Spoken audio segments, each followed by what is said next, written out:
దానికి కావాల్సిన అర్హత కలిగి ఉంటే, అర్హత సంపాదించుకుంటే చాలు. ఒక పాస్టర్కి రాజకీయం అవసరమా? అసలు బైబిల్లో ఎక్కడుంది రాజకీయాల్లోకి రావాలని?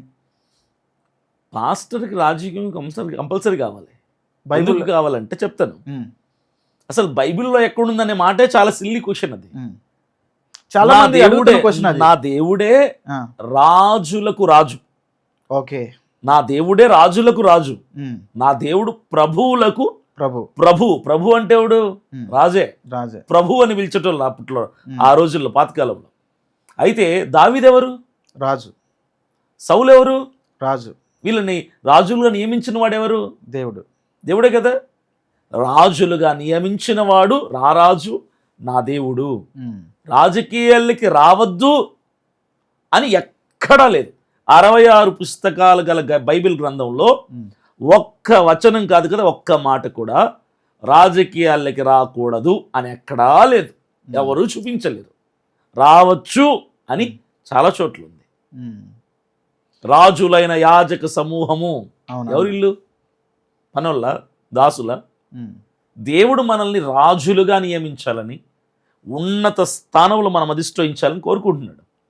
రాజకీయాలకు సేవకులు రాకూడదా అంటే ఆ ప్రశ్న ఫులిష్ ప్రశ్న. అది ఆ ప్రశ్నే తప్పు. రావాలి. నేను చెప్పనా, అసలు సంఘాల్లో ఎన్ని రాజకీయాలు జరుగుతున్నాయి? అవి మంచి రాజకీయాలు కాదు, అవి కుట్ర రాజకీయాలు. అవి అధికారాల కోసం ఓటింగ్లు లేవా? ఉన్నాయి. ప్రెసిడెంట్లు, సెక్రటరీని ఎన్నుకోవడం కోసం ఎలక్షన్స్ లేవా? ఉన్నాయి. సంఘాలకు వచ్చే విశ్వాసులు ఓట్లు వేయాలని లేదా? అసలు రాజకీయాలు మొదలైందే సంఘంలో. ఈరోజు అధికారాల కోసం నేను సెక్రటరీ, నేను ట్రెజరరు, నేను ప్రెసిడెంట్, నేనది, నేను ఇది అని చెప్పి రాజకీయాలు చేస్తూ సంఘంలో, పరిశుద్ధ స్థలంలో కుట్ర రాజకీయాలు చేసి సంఘాల్లో కొట్టుకొని రక్తపాతం చేస్తే గవర్నమెంట్ వాళ్ళు వచ్చి సీలేస్తున్నారు చర్చిలు కొన్ని చోట్ల. రీసెంట్గా 4 రోజుల క్రితం కూడా ఏదో చర్చిలో సంఘ పెద్దలు కొట్టుకొని చేస్తున్నారు. ఏంటిది? రాజకీయం. ఇక్కడ రాజకీయాలు చేయకండి రా బాబు. రాజకీయాలు ఇక్కడ చేయకండి. నేను అదే అంట, సంఘంలో రాజకీయాలు చేయండి. అసలు రాజకీయాలు ఎందుకు సార్ అవసరం ఒక క్రైస్తవుడికి? చెప్తా. సంఘాల్లో రాజకీయాలు చేయకండి. రాజకీయాలు ఎక్కడ చేస్తారంటే పబ్లిక్లోకి వచ్చి సమాజంలో చేయండి. రాజకీయం ప్రజలకు ఉపయోగపడుతుంది. అసలు రాజకీయం అంటే తప్పుగా ఎందుకు మీరు అనుకుంటున్నారు? నాకు అర్థం కావట్లేదు. రాజకీయంలోకి పాస్టర్లు ఎందుకు రావాలి అంటే, ఈరోజు ఉన్న పరిస్థితిని బట్టి నేను చెప్తున్నా, క్రైస్తవుల తరపున అసెంబ్లీలో లేదా పార్లమెంట్లో క్రైస్తవుడికి, క్రైస్తవ సంఘానికి అన్యాయం జరిగిన, దాడులకు క్రైస్తవులు గురైన, క్రైస్తవుల సంఘాలు కూలగొట్టబడిన, క్రైస్తవులని చంపిన, హింసించిన, మాట్లాడటానికి అసెంబ్లీలో కానీ పార్లమెంట్లో కానీ ఒక్క కంఠం లేదు, ఒక్క పార్టీ లేదు, ఒక్క నాయకుడు లేడు, ఒక్క లీడర్ లేడు. కాబట్టి మనల్ని మనం ప్రొటెక్ట్ చేసుకోవటానికి క్రైస్తవుడు రాజకీయ రంగ ప్రవేశం చేయాలి. అసెంబ్లీలో, పార్లమెంట్లో అడుగు పెట్టాలి.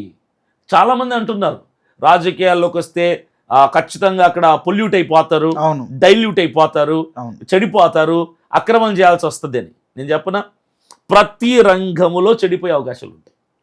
ఉద్యోగంలో ఉంటాయి, వ్యాపారంలో ఉంటాయి, ఫ్రెండ్షిప్లో ఉంటాయి, ఫ్యామిలీలో ఉంటాయి, ప్రతి చోట ఉంటాయి. మంచిగా ఉండేవాడు ఎక్కడైనా మంచిగా ఉండగలడు. మంచి మనసు, మంచి బుద్ధి కలిగిన వాడు అసెంబ్లీలో అయినా అలాగే ఉంటాడు, ఉద్యోగంలో అయినా అలాగే ఉంటాడు, సంఘంలో అయినా అలాగే ఉంటాడు. ఇది వాడి వ్యక్తిత్వాన్ని బట్టి ఉంటుంది, స్వభావం మీద ఆధారపడి ఉంటుంది, బుద్ధి మీద ఆధారపడి ఉంటుంది. అంతే తప్ప రాజకీయాల్లో పోయాడని మంచోడు చెడ్డోడు కాడు. అవకాశాలు వచ్చినంత మాత్రాన ఎవడు చెడిపోడు. ఇప్పుడు నేనున్నా ₹1 ఇచ్చి తాగుంటే నేను తాగను. నేను ఉద్యోగంలో ఉన్న తాగను, సేవలో ఉన్న తాగను, రాజకీయాల్లో ఉన్న తాగను. వీళ్ళు చెప్పే కాన్సెప్ట్ ఎలా ఉంటుందంటే రాజకీయాల్లోకి వెళ్తే చెడిపోతారంటే ఎందుకు చెడిపోతారు? మైండ్ సెట్ అది. కాబట్టి సేవకుడు, క్రైస్తవులు రాజకీయాల్లోకి రావాలి, వచ్చి తీరాలి. మనం గతంలోకి వెళ్తే మీకు దీనికి ఏదైనా ఉదాహరణ ఉందా అని అడిగితే నేను చెప్తా ఒక మాట. ఓకే. విలియం కేరీ గారు బాగా సుపరిచితులు. మనకు బైబిల్ 40 భాషల్లో తర్జుమా చేసిన వ్యక్తి, చాలా గొప్ప గొప్ప కార్యక్రమాలు చేసినటువంటి వ్యక్తి, భారతదేశానికి చాలా మేలు చేసిన వ్యక్తి. భారతదేశ ప్రజలందరూ కూడా రుణపడి ఉండాలి ఆయనకి. అన్ని గొప్ప గొప్ప కార్యాలు చేసినటువంటి, సాహసాలు చేశాడు ఆయన. ఆయన ఎవరు? క్రిస్టియన్ దేశం కాని దేశానికి వచ్చి యేసుక్రీస్తు ప్రభువులు వారిని ప్రకటించడానికి కదా ఆయన వచ్చాడు. అవును ఆయన ఒక సువార్థికుడే కదా, ఆయన ఒక పాస్టర్ అనొచ్చు కదా. మనం అవును సువార్థికుడి పని ఏంటి? సువార్త ప్రకటించడం. అవును సువార్తే ప్రకటించాలి. అవును సహతి సహగమనం అనే అప్పుడు ఉండేది. అవును అంటే భర్త చచ్చిపోతే భార్య ఎంత యవనస్తురాలైనా, అవును 20 వయసైనా 16 వయసైనా భర్తతో పాటు చితిలో తగలబెట్టేసేయాలి. అవును ఇది సతీ సహగమనం. ఇది ఎవరు రద్దు చేయించారు? దీనికోసం ఎవరు పోరాడారు?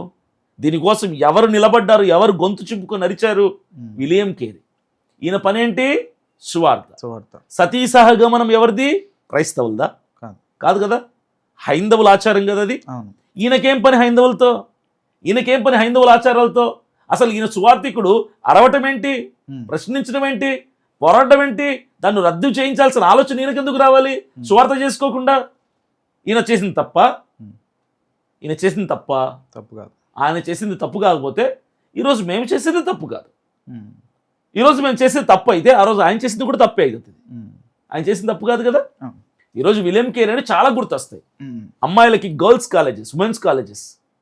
ఆయనకేం పని కాలేజీలతో? స్వార్థ ప్రయాణించుకోకుండా కాలేజీల జోలికి ఎందుకు వెళ్ళాడు ఆయన? ఆయనకేం పని ప్రింటింగ్ ప్రెస్తో? ఆయనకేం పని ఇవన్నీ చేయటానికి? ఆ బాధ్యత. నిజమైన సేవకుడు, నిజమైన క్రైస్తవుడు తన దేశం పట్ల, తను నివసిస్తున్నటువంటి చుట్టుపక్కల ఉన్న ప్రజల పట్ల బాధ్యత కలిగి ఉంటాడు. That's a responsibility. అది బాధ్యత. రాజకీయం అనటం కంటే కూడా ఇది ఒక బాధ్యత. రాజకీయం పేరు చెప్పేసి చాలా మంది క్రైస్తవుల్ని మీరు రెచ్చగొడుతున్నారని చెప్పేసి చాలా మంది అంటున్నారు. మరి రాజకీయం అంటున్నారు, ఇటువైపు చూస్తే వాళ్ళు రెచ్చగొడుతున్నారని చెప్తున్నారు. మరి దీనికి ఎలా చెప్తారు సార్? దీనికి నేను రెచ్చగొట్టానని చాలా మంది మాట్లాడారు, నేను కూడా విన్నాను. గతంలో 3 నెలలుగా నా యాత్రలో, నా ట్రావెలింగ్లో ఎక్కడ నా ప్రస్తావన, నా వ్యాఖ్యల్లో రెచ్చగొట్టినట్టుగా ఒక్క వీడియో చూపించండి. ఏమని రెచ్చగొట్టమంటే ఏంటి? మీరు క్రైస్తవుల్ని తప్పుదో పట్టించి వాక్యానికి వ్యతిరేకంగా తయారు చేయటం రెచ్చగొట్టు. హైదరాబాద్ మీటింగ్ లో అన్నారు, నేను క్రైస్తవులను రెచ్చగొడుతున్నాను, నేను క్రైస్తవులను రెచ్చగొట్టుతున్నాను అని చెప్పేసి అన్నారు. ఆ మాటలో నేను అంటున్నా, రెచ్చగొట్టడం అంటే ఆ మాట, రెచ్చగొట్టడం అంటే బాగున్న వ్యక్తిని చెడగొట్టడం. అవును, నేను ఆ మాట వాడుతూ ఏమన్నాను, నేను చాలా మంది అప్పటికే రెచ్చగొడుతున్నానంటే అప్పుడు నేనన్నా, నేను రెచ్చగొడుతున్నా. ఏమని రెచ్చగొడుతున్నాను? అన్యాయం జరిగినప్పుడు ప్రశ్నించండి అని రెచ్చగొడుతున్నాను. దాడులు జరిగినప్పుడు మౌనంగా ఉండద్దు అని రెచ్చగొడుతున్నా. క్రైస్తవుల్ని మతోన్మాదులు అక్రమంగా మాట్లాడినప్పుడు ఇమీడియట్గా వెళ్ళి కేసులు పెట్టండి అని రెచ్చగొడుతున్నా. ఇది రెచ్చగొట్టడం. ఓకే, మీరు అనుకున్న రెచ్చగొట్టడం కాదు ఇది. ఒక ఏమంటారు, చచ్చుపడిపోయిన వ్యక్తుల్లాగా తయారైపోయిన క్రైస్తవ సంఘాన్ని ఉత్తేజపరిచి, ఉజ్జీవపరిచి, అరే అన్యాయం జరిగితే మాట్లాడండి అమ్మా. విలియం కేరీ మాట్లాడాడు, ప్రశ్నించాడు, పోరాడాడు. అది ఆయన బాధ్యత. ఈరోజు నీ బాధ్యత కాదా? క్రైస్తవులు చచ్చిపోయిన వాళ్ళలాగా తయారవుతున్నారు, చచ్చుల్లాగా, సోమరుల్లాగా తయారవుతున్నారు. మనకెందుకులే దేవుడు చూసుకుంటాడు, మనకెందుకులే దేవుడు ఉన్నాడు, మనకెందుకులే ప్రార్థన చేస్తాం. కాదు, ఒక్క ప్రార్థన వల్ల అన్ని జరగవు.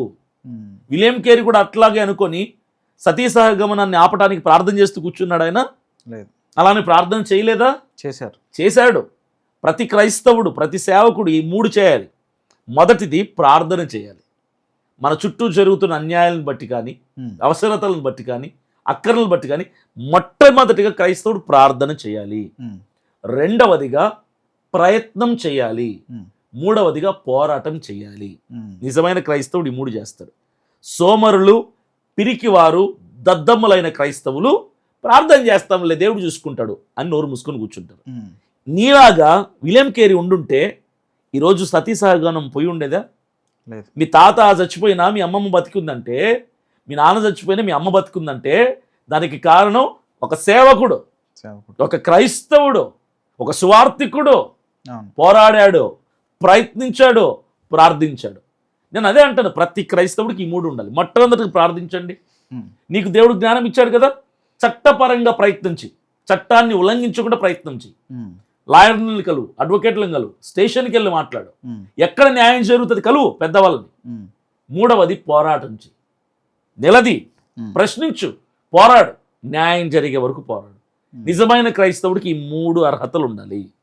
నేను ప్రార్థనే చేస్తా అంటే నువ్వు పిరికోడా అంట, నేను ప్రార్థన చేస్తాను దేవుడు చూసుకుంటాను నువ్వు సోమరోడివిరా అంట, నేను ప్రార్థన చేస్తాను నిజమైన క్రైస్తవుని అంటే నువ్వు క్రైస్తవుడివే కాదురా అసలు అంట. నేను ప్రయత్నించు, ప్రార్థించు, పోరాడు, ఈ 3 చెయ్యి. రాజకీయం అనేది మీ స్వలాభం కోసమా, క్రైస్తవ సమాజం కోసమా సార్? క్రైస్తవ సమాజానికి ఒక ధైర్యాన్ని పుట్టించడం కోసం, నా స్వలాభం కోసం కాదు. నాకు ఆస్తుల మీద, అంతస్తుల మీద, ఇళ్ళ మీద, పొలాల మీద, బంగారు మీద, వేటి మీద నాకు ఆశ లేదు. నేను చచ్చే నాటికి నా పేరుతో ఆస్తులే ఉండకూడదు అనేది నాకు కోరిక.